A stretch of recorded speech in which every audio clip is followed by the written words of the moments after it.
Adiko ჯანდაცვის სამინისტრო მაშინ როდესაც მოქალაქეებს რუსთაველის გამზირზე წამლავდნენ და ხელისუფლებამ ქიმიური ნივთიერება გამოიყენა ქართველი ხალხის მოსაწამლად, სწორედ ეს არის ახლა მთავარი კითხვები ჯანდაცვის სამინისტროში დასაქმებული მოქალაქეების მიმართ, რადგან აქ ყოფი ადამიანები ამბობენ, რომ სწორედ ჯანდაცვის სამინისტროს სპეციალურმა დანაყოფებმა გადაიყვანეს მოქალაქეები სხვადასხვა დაწესებულებებში, მაშინ როდესაც ისინი მოწამლეს ქიმიური ნივთიერებით რუსთაველის გამზირზე და შესაბამისად მედიკოსებს უნდა ქონოდათ მცირე ინფორმაცია იმის შესახებ მაინც რომ მოქალაქეები მოწამულები შეიყვანეს სხვადასხვა კლინიკაში. აქ ყოფი ადამიანების დღევანდელი პროტესტი ნამდვილად არ არის პირველი, აქ არიან სინდისის პატიმრის ოჯახის წევრები და მათი მხარდამჭერები, რომლებიც ფაქტობრივად ყოველდღიურად საჯარო დაწესებულებებთან მართავენ საპროტესტო აქციებს და საჯარო მოხელეებს ახსენებენ იმ ფიცს, რომელიც მათ დადეს ქართველი ხალხის წინაშე. შესაბამისად აქ ყოფი ადამიანები მოითხოვენ რომ გაიღვიძონ საჯარო მოხელეებმა და გააკეთონ ოფიციალური განცხადებები იმ მომწამლელ აირთან დაკავშირებით, რომელიც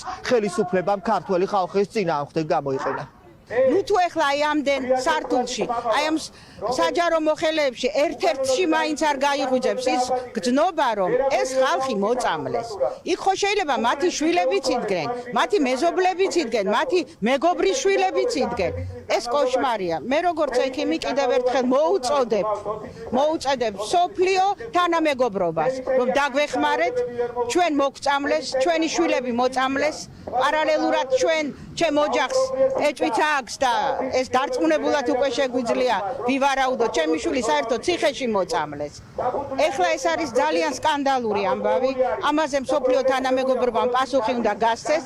ეს არ უნდა გაუვიდეს. ჯანდაცვას რა თქმა უნდა პასუხისმგებლობა აქვს აღებული ადამიანის სიცოცხლეზე, ჯანმრთელობაზე, პასუხს აგებენ ჩვენ ვართ საზოგადოება, რომლებიც ელემენტალურად თანხას უხდით და ჩვენით არსებობენ ესენი ჩვენი გადასახადებით და ჩვენ მოვითხოვთ რომ დღეს არ არის გაჩუმების დრო.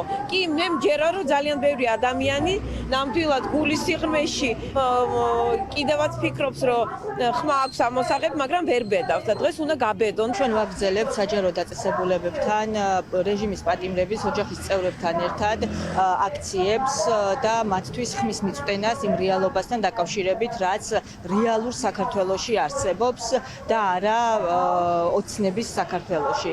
ამ შემთხვევაში ჩვენ დამატებით ასევე ჯანდაცვის სამინისტროსთან დღეს გადავწყვიტეთ მოსვლა, რადგან ეს არის უწყება, რომელიც ვალდებულია იზრუნოს ადამიანების ჯანმრთელობაზე და ეს არის უწყება, რომელმაც არაფერი მოიმოქმედა ერთი წლის წინ, როდესაც ადამიანები ლამის სიკვდილამდე იყვნენ ნაცემები და ერთი წლის წინ, როდესაც თურმე ჩვენს მიმართ გამოუყენებიათ ქიმიური იარაღი. სიმბოლურია, რომ დღეს ჩვენ ვიმყოფებით ჯანდაცვის სამინისტროსთან, ვინაიდან სწორედ ეს უწყება არის და მისი თანამშრომლები არიან პასუხისმგებლები იმაზე, რომ საქართველოს მოსახლეობა, მოქალაქეები ჩვენ, როდესაც ერთი წლის წინ დარბევების დროს დაგვარბიეს სწორედ ქიმიური ნივთიერებებით შეზავებული წყლის გამოყენებით და როდესაც ადამიანები დაგვწამლეს, ამ უწყებას ხმა არ ამოუღია, ამ უწყებას თანამშრომლებს არ მოქმედიათ და სწორედ ამ ათვაკისებთ პასუხისმგებლობას და ვეკითხებით, სად იყავით, ან ეხლა სათხართ, როდესაც ათობით ადამიანი დღემდე ებრძვის ამ მოწამვლის შედეგად გამოწვეულ შედეგებს და ეფექტებს